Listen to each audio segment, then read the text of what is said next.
with me to repo my car. So I am repoing my own car. Got my car repoed on Friday. If your car gets repossessed, you can still try to negotiate with your lender. Cool. I'm Samantha Sparks. I'm a consumer protection lawyer, and this is something a lot of people are able to do on their own. What's up, financial hawks? So in today's video, we're going to be going over car repos. Now, we talk about the craziness with the economy, inflation going up. People can't live. They're living paycheck to paycheck if they can. They're in debt and high car payments as well, if I were to say that. But car repos are out here and not even getting better, getting worse and worse. And people have these high car payments and not able to afford that, or they're really not able to afford that because obviously, you get your car repoed, especially if you're getting like multiple cars repoed. Like some of these TikToks I've been saying, like back to back to back. Like, come on, what are you doing? And what are the dealerships doing allowing you to even get this car? So let's go ahead and go over some of this repo stuff, maybe some inside knowledge from maybe some top repo people,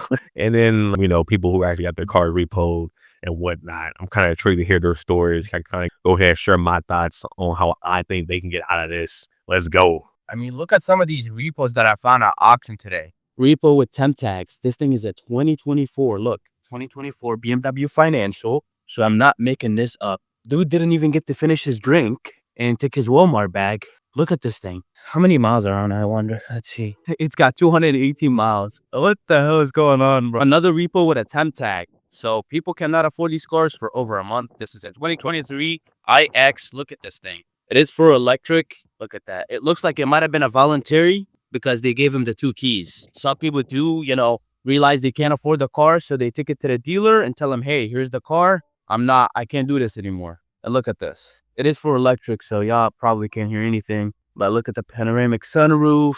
This thing is sick. Another repo with a type tag. Look at this. This is the M550. But just like when they were with this car, they actually messed up big time. Because look at the front. They messed up big time. Look at the inside. It's crazy. Of course, one key. It's not in bad condition for a repo.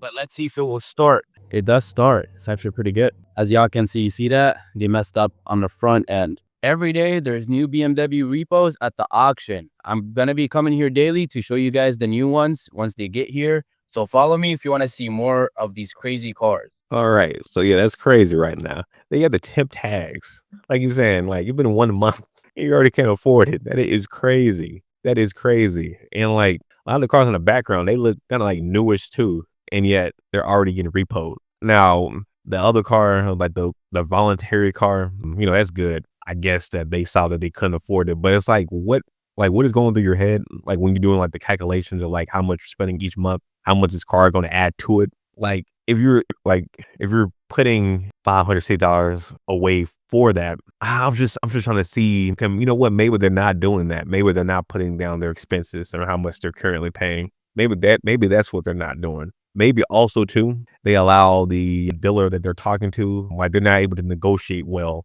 So they end up paying or getting suckered into a very high paying, car note. And instead of, just staying there in the negotiation, trying to get that best deal and then leaving, they just go ahead and accept it, be super agreeable. And then after a month later, then they had to go ahead and bring the car back because they really can't afford it. Maybe some type of situation like that. I mean, there are all the outliers, of course. Maybe you lose your job or XYZ. But it's kind of like too, like, dang, like you should, like, if you lost your job, right, but you're trying to get something like this, maybe it would have been better to first time not even get a new car when you first, like when you first get a new job, it's not a good time to get a new car. Then it's definitely good to wait a while. But yeah, I guess maybe you get laid off. I can see that happening, I guess, but not everybody who's getting their car repoed or is getting laid off. And hopefully you're trying to get a car that's not that much, something that, if you do get laid off, you're still able to afford, for at least a little bit before you get your second job.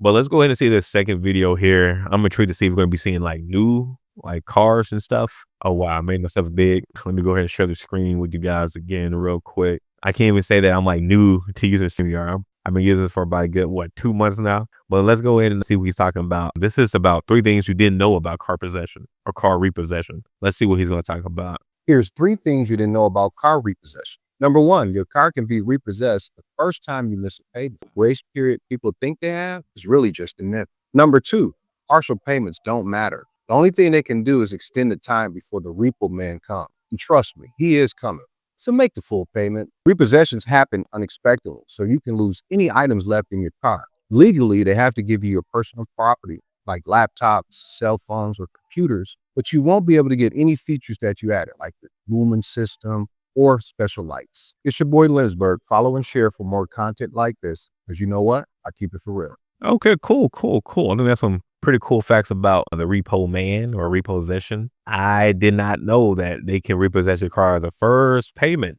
I wonder how many people actually do that. Maybe they don't like the people.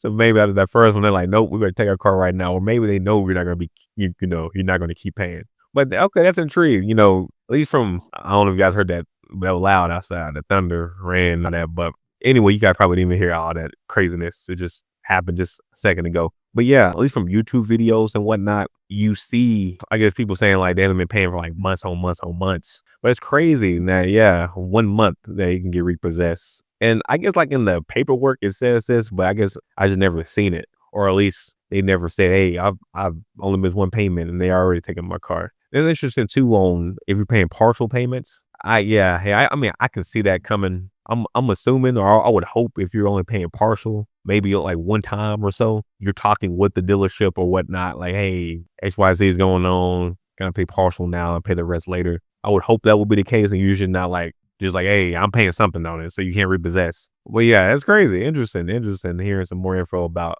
repossessions. Did you guys know about like how much knowledge do you guys know about repossession? Let me know in the comments. I'm definitely intrigued on this. Well, let's go ahead and play this next one here. I guess he's talking about, I guess, maybe some more facts about repossession or whatnot, or maybe like the lawyer side of things. But let's see what I'm actually talking about. It's only a repo if the repo man actually came and seized the vehicle. If you surrendered the vehicle, it's not. And it shouldn't be on your report as a repo. Interesting.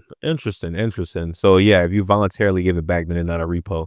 So yeah, if you don't want that on your records and you can't afford it, before they get the car from you, go ahead and bring it back. So if they're after you right now and you're barely making it, it's probably best if you go ahead and simply give the car back, especially if you plan on getting like another car.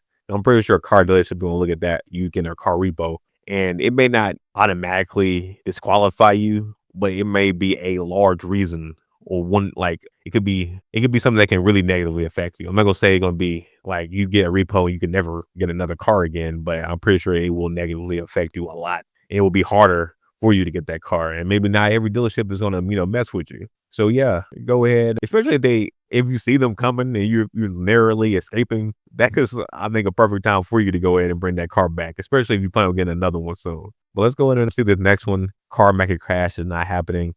Yeah, looks like the car is going to keep on increasing with prices. The car market crash is not happening, and it's because of you. These are all bank repos being checked in, about to be sold at auction. Wide body Scat Pack 392 repo. Range Rovers, Kias, Mitsubishis, big trucks, Mercedes, all these repos. BMWs, brand new Ford trucks. The reason why it's not happening is because consumers and people are still signing 25, 28, 30% loans till this day. And even though I put out many videos and other content creators put out videos and help telling people and explain, stop getting in situations where you have so much negative equity, stop getting situations where you are signing for a high payment auto loan, high interest auto loan, people are still doing it. 2020 BMW X6 sitting here ready to go to the auction. Repo. We got an Infiniti 2017. We got a Charger back here ready, just sitting. It's been so many repos just collect dust. And I genuinely thought that the car market will correct because people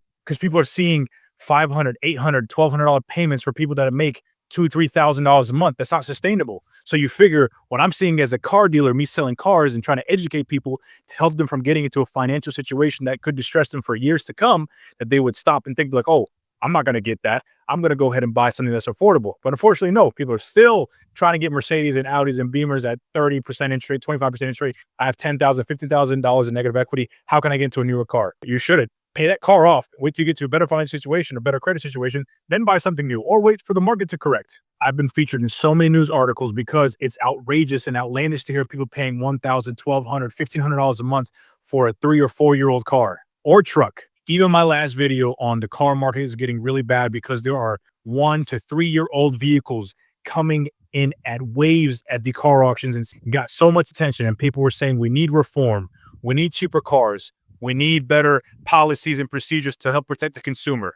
But unfortunately, repossessions are staying up because people are still buying cars with high interest loans and high payments and not budgeting correctly and not thinking about the future. Nobody cares about generational wealth anymore. They want generational pain. They want their kids to feel the auto loan they bought 5-10 years ago. All right, we can go ahead and end that right there for that one. Yeah, that is crazy. 30% interest. I thought, man, 2025 was crazy, man. 30 plus. That's even crazier. And you made a good point. Not necessarily you guys who are watching this video, of course, but a lot of you people who aren't watching this video are the problem. You are the reason why the car, craziness, car prices are so high. Because instead of, like you said, instead of buying the cheaper cars and not trying to spend money on these higher end cars, you're still trying to put money into the higher end cars and getting the car repo. So obviously you can't afford it. Like you said, somebody had what, $15,000, $20,000 in native equity and still trying to get this brand new car.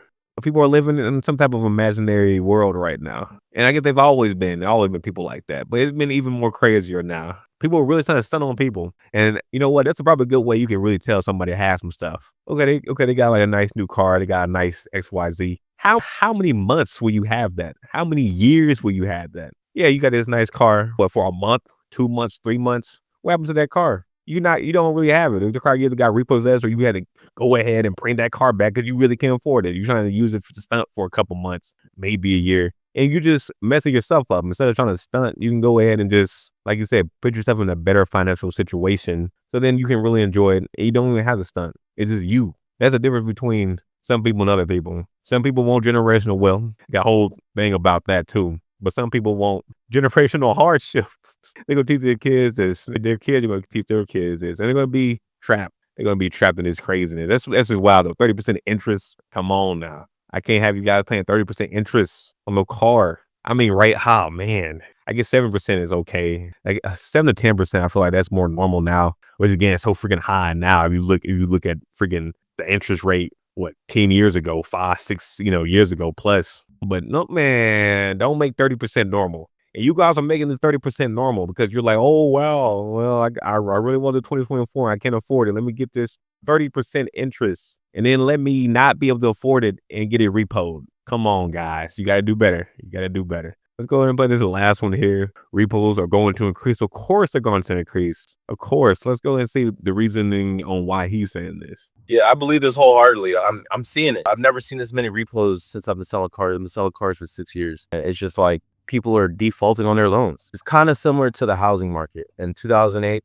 there was subprime lending and banks were getting greedy and lending to people that couldn't afford the houses. It's the same thing that's happening in the car market right now. These subprime lenders are giving people who can't afford the cars high ass interest rates and then gonna go take the cars back and repossess them. This will easily create like a bubble, in the whole scenario. It'll create a bubble and that bubble will eventually pop. And then once that bubble pops, in comes government regulations. When the government starts regulating the auto industry, things are going to change because it's too easy for people to go and get vehicles. If you have a 600 credit score, there's no way in hell you should be able to get approved for a car with an interest rate at 24%. That's just you're working backwards. I personally know a few people that are like this, and it's sad because at the end of the day, they're going to just end up drowning. Yeah, and again, that's crazy that again some of these banks and some of these, I guess, car places even allow people to get into that situation knowing that they can't do it. But maybe like you talked about at the end, like they're drowning, and maybe they just want people to drown. Maybe they just want people to be in this constant cycle, constantly have to pay all their money. For what reason? Hey, it's up for you to decide on that. But yeah, 2 million. He said my buddy is in the car business and he said there's over 2 million people that are over 60 to 90 days late on their loans. I'm pretty sure they're even higher than 2 million. I mean, obviously he said there's over 2 million, but man, I know there's a lot. Maybe 10, 15, 20 million plus. So it shouldn't be like that. But again, people want to stunt. People want to, I guess, act like they have the coolest car and look literally what we see in the beginning. Car repos on cars that still got the freaking, paper tags. A month, 2 months. You still got the paper tags already get your car repossessed. That is crazy. But anyway, guys, I want to hear in the comment section, have you ever got your car repoed? What situation where you in to get your car repoed? I'm definitely intrigued. Were you just out here turning up, living your best life? Or since you're watching this video, watching this on this channel, you probably have like a legit reason. I'm hoping. If you're watching this video, you probably do have a legit reason. So tell me some of like the legit reasons on why you got your car repossessed. And tell me about your friends. Maybe you got friends, family who got their cars repossessed for some fool you. I definitely want to hear those. I know a lot of people in the comments will love to hear that, you know. Have a little story time right now in the comments. But anyway, guys, if you haven't already, be sure to hit that like button and subscribe. I will be seeing you guys in the next one. Peace.